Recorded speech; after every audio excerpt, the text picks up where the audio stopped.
Oh, hey guys. Hey, sorry. Just went for a run. I'm sorry. Let me catch my breath for a second, and then we'll get started on the next episode of fantasy vanpool. Yeah, it's awesome. Yay.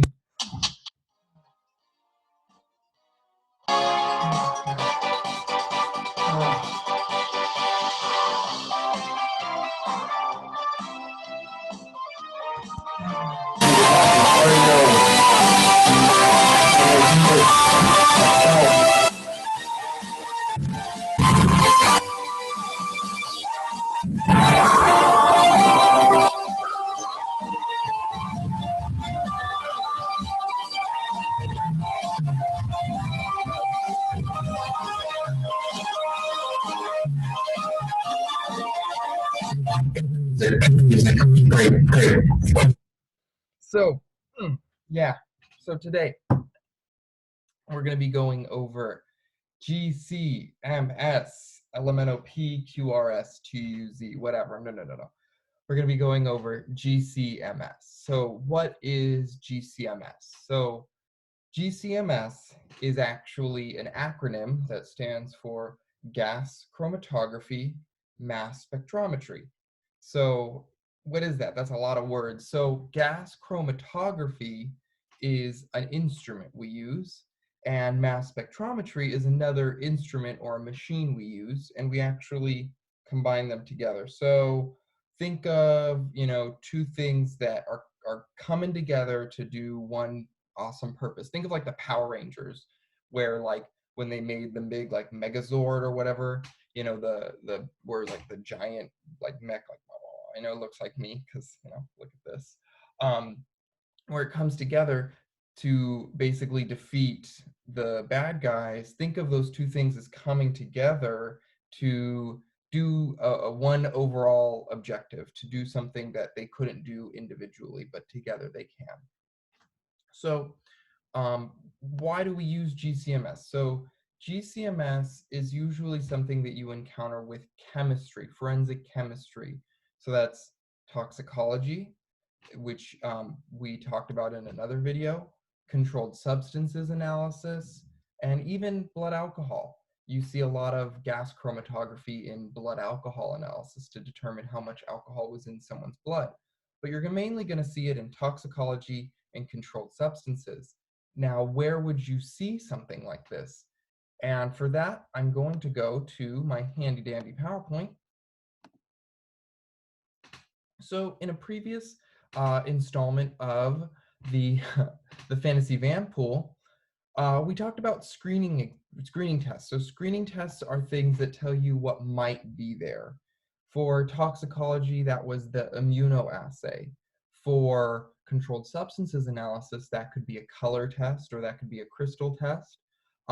These are things that are telling you what may be present, but we can't confirm their identity.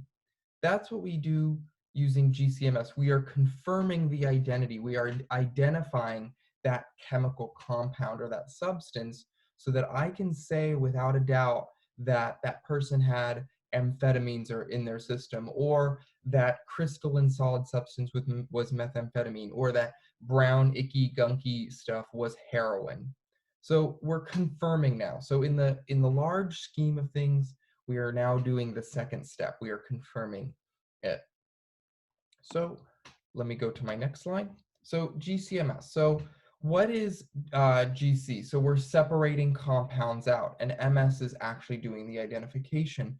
Now, before I get into, why exactly we use GCMS, I want to throw you guys an example. So when you guys are with your friends and you're deciding on what to eat, and everyone has come up with something different to eat. One friend wants pizza, one friend wants Chinese food, one person wants Greek. Greek sounds really good right now, actually, now that I think of it.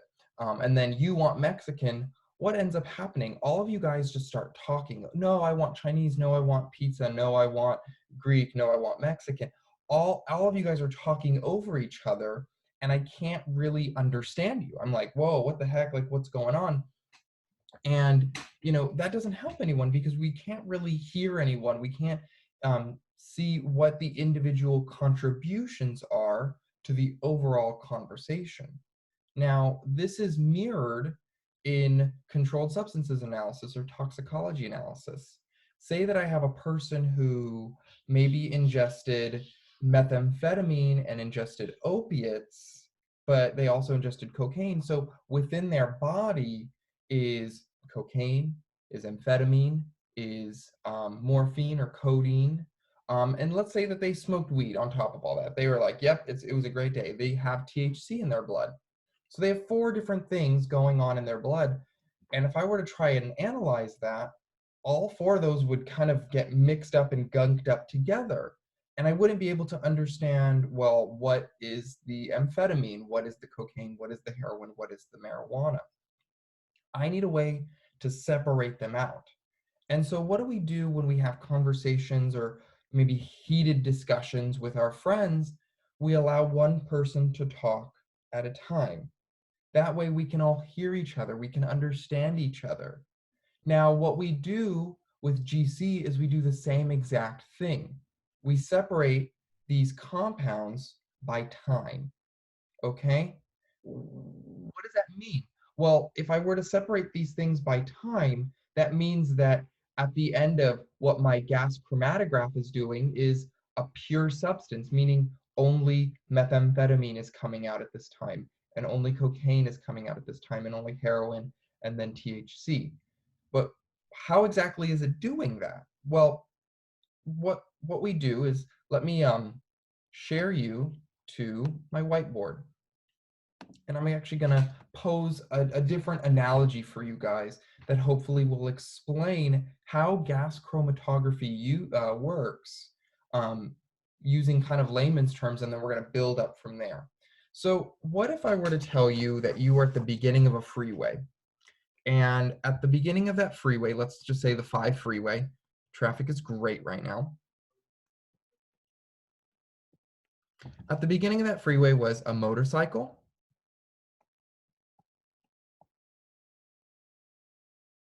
Oh, that car looks so sad, but that's our car. It has like a weird mushroom top. All right. And then a car, and then a bus, a big old bus. All right. The magic school bus, because we got to give them some props, I guess, whatever. The magic school bus, if we have to. So we have a motorcycle, a car, and a bus. And I were to tell you, well, I want you to stand at the beginning. I want you to stand at the beginning of this race down the 5 freeway. And I want you to listen to the engines of all 3 of those. And I want you to be able to tell me what is the motorcycle, what is the car, and what is the bus. And you have to listen, and all 3 of them are revving their engines, getting ready for this race. Now, would you be able to distinguish the motorcycle engine from the car engine from the bus engine? And I would have to say you probably wouldn't. If all 3 of those cars and vehicles are revving their engine as hard as they could, you probably wouldn't be able to. You might be able to, get the motorcycle, because motorcycles have pretty distinct engine sounds. But the car and the bus, probably not. Now, how do we fix that problem? Well, we tell all 3 of those vehicles, you have to race down the 5 freeway as fast as you can, and whoever gets there first is the winner. Now, magically, we somehow teleport to the end of the 5 freeway. And then we're told the same thing. You have to listen to the engine. You have to close your eyes and listen to the engine. And based on the engine sound, you have to tell me what that vehicle is. Now, who's going to win that race? Who do we think is going to win that race? If you thought the motorcycle was going to win that race because it's the smallest and it can move the fastest, then you'd be right. So that motorcycle, because of its size, will move the fastest. It's small, it's nimble, it can make turns really quickly, it doesn't have a lot of physical weight to bring it down. It's going to be first. So that motorcycle is going to finish first. Now, who do you think is going to win between the car and the bus? If you thought the car, you're correct. Now, the car, it might be heavier than the motorcycle, but it's sure not as heavy as the bus. The bus is big, it's bulky, it has a lot of weight dragging it down, it can't make turns very quickly. So that car is going to finish second. And you're going to be closing your eyes at the finish line and you're going to hear that car engine, and you're going to say, "That's the car. That's the car. I can tell a car engine." And finally, that bus, sad magic school bus, is gonna finish last, because you know what, it's the magic school bus, it's had its time in the sun, all right, now it needs to move over for the fantasy van pool. You know what, I'm gonna make this motorcycle the fantasy van pool. Okay, it's the fantasy van pool motorcycle because we win, because we're first. Okay, that's what I'm saying. So the magic school bus is gonna finish last because it's the biggest, it's the bulkiest, it's not gonna be the fastest vehicle, that ever there was. So this is what GC is doing, or gas chromatography is doing. Gas chromatography separates things out by size. Now, some gas chromatographs separate things by polarity or interactions with the tube or whatever, and we don't need to worry about that. Basically, for the purposes of this class, you just need to know that gas chromatography separates things out by size.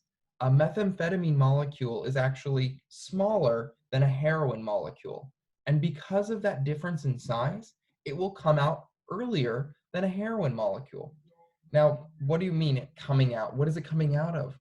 Well, gas chromatography is a long, thin, very, very thin tube. And it's coiled just like this. I'm not joking. It's coiled just like this.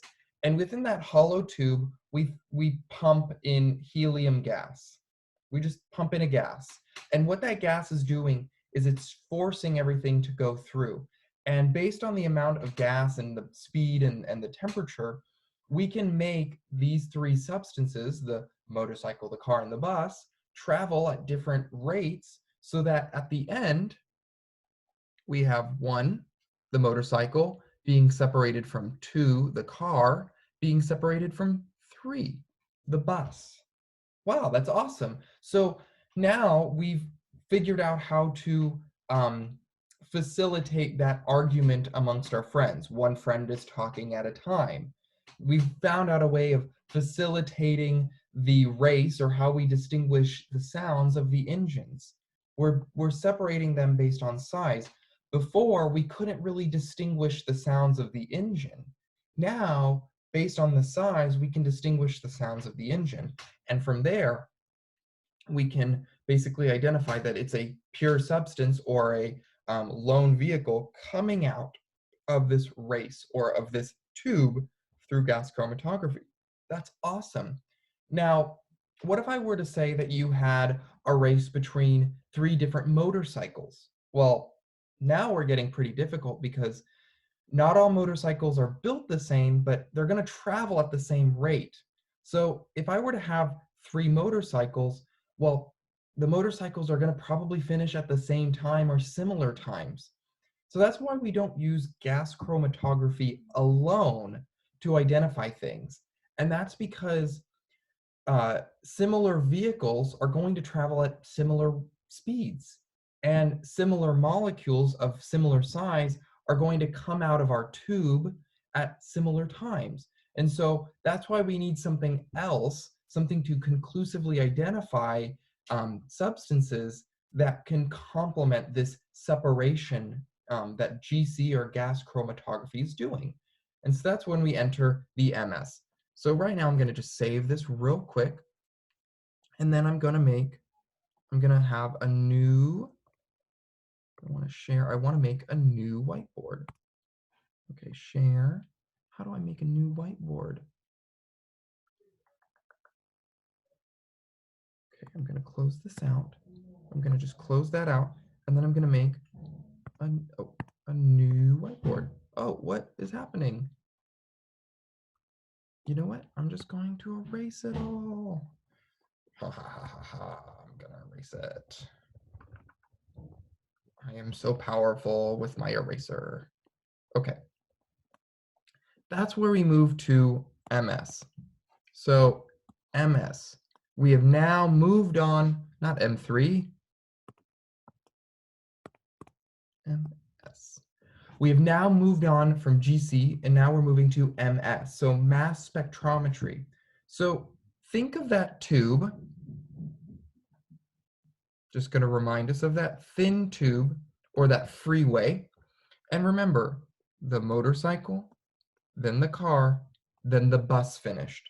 And they are separated by time. So you're not going to have a motorcycle finish with a car or a bus. They're going to be coming out at one time. And so think of that as methamphetamine is coming out at one time. We have now purified our substance. So it's meth, then cocaine, then heroin, then marijuana. Okay? So only one substance is coming out at one time. Now, how do I identify that? If I'm still kind of closing my eyes and I'm just listening to the sounds of the engine, I might not be really good at engine sounds. So I might need some help. So what am I going to do? So I'm going to stop that, and then I'm going to share you guys with something else. My screen. So where did it go? What if I were to say that at the end of my race was this giant crazy, this monster truck rally, like Robosaurus, like, and it's like going crazy and like tearing up the vehicle. Well, first of all, that sucks for all the vehicles because, like, who wants to run a race where you know that you're going to just get destroyed at the end? I mean, it's like awful. It's like knowing that you're going up against Usain Bolt. Like, why even? Just why even? So at the end of this race is this giant T-Rexian destroyer of worlds, basically, like the Thanos of the vehicle world. Okay? So let me go back. So think of at the end of this thing as like the terrible, like, rawr. That's my best artist rendering, and I'd like to see Miss Frizzle do better, okay? Back up, Miss Frizzle. Okay, so at the end of this race is this T-Rexian, like, terror destroyer of cars. And so what I've told you now is, you can't identify the vehicle based on the sound, so I want you to identify the vehicle based on its individual parts. And from the individual parts, we can try and make the whole vehicle. So what do we think is going to happen when the motorcycle gets torn up by this dinosaur awful thing? Well, what's going to happen is we're going to have two tires, and then we're going to have some handlebars. And I'm going to tell you what has two wheels and some handlebars that makes that engine sound. And you're going to tell me a motorcycle. And I'm going to tell you, yeah, you're correct. That is correct. You've used the individual parts of the motorcycle to figure out that it was a motorcycle. Regular cars don't have two wheels, they have four wheels. And regular cars don't really have handlebars, they have a steering wheel. So that's what we do.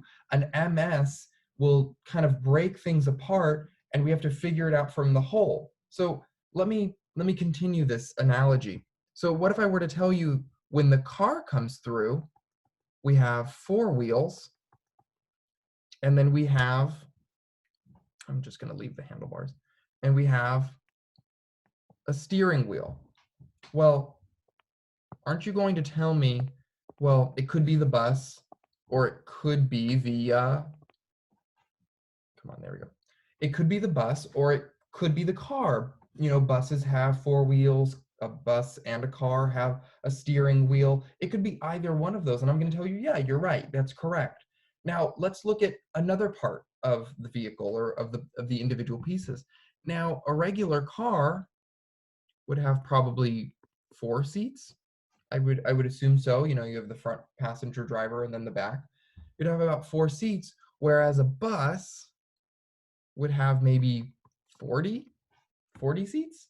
So when we see things that have similar individual parts, we have to look at those identifying characteristics. And same goes with molecules that are similar in structure but have slight differences. We have to look at everything as a whole. We have to look at the whole picture of individual parts. And from there, we use basically the time that it is escaping the freeway or escaping our long tube, and we use the individual parts to identify. So we're using GC to separate, and we're using MS to identify. So MS is identifying. How does it actually work? Well, all you really have to think about is that we just shoot at molecules high energy, high energy, to the point where I'm going to draw a really bad looking molecule, to the point where basically we're shooting such high energy at it that what's ending up happening is it breaks apart. It breaks apart. And what's really awesome is that it breaks apart in reliable and in predictable fashions, to where if I know that I'm shooting this amount of energy at a methamphetamine molecule, it will fragment, it will break apart in the same way that, say, Sally McFly in New York is shooting her methamphetamine molecule with the same amount of energy. It is in a controlled environment. We know how it's going to break apart. We know that it will break apart in such a way that I could identify it based on those individual parts, those puzzle pieces, and Sally McFly on the East Coast will come to the same conclusion because it's breaking apart in the same exact way. So if I were to, take away my GC, if I were to, just basically, let's erase this real quick. I wanna tell you why we need the GC, because if we just had MS. So if I just had the MS and I threw all the vehicles in there, I would probably I'd have two wheels. I'd have, let's say, two for the motorcycle, 4 + 4, so I'd have 10 wheels, and I'd have 44 seats. And I'd tell me, could you please tell me what vehicles were here? Now, you could probably tell me, well, oh, and then the handlebars. That's right, the handlebars. You can't forget the handlebars. Well, you could tell me, well, there must have been some sort of motorcycle or bike here because I see handlebars, maybe two vehicles. I can't tell you what the size of those vehicles were. I could just tell you that these things existed, but I can't really tell you how they existed, how much was there, um, you know, exactly if it was a bus, might have been a big rig, because big rigs only have two seats and they have four wheels or eight wheels. So the reason why we do GC is to separate things out. And then the reason why we do MS is to identify it conclusively. So we call that a complementary technique, where one lacks, the other brings up, and where the other one lacks, the other one brings up. So we combine both of those to determine the identity of, say, vehicles, but also of chemical substances. So that's how we do that in toxicology and controlled substances analysis. So I just want to thank you guys. Thank you so much. I hope you guys found this to be really interesting. Yeah, thank you so much, and hope to see you at the next one. Alrighty, see you later.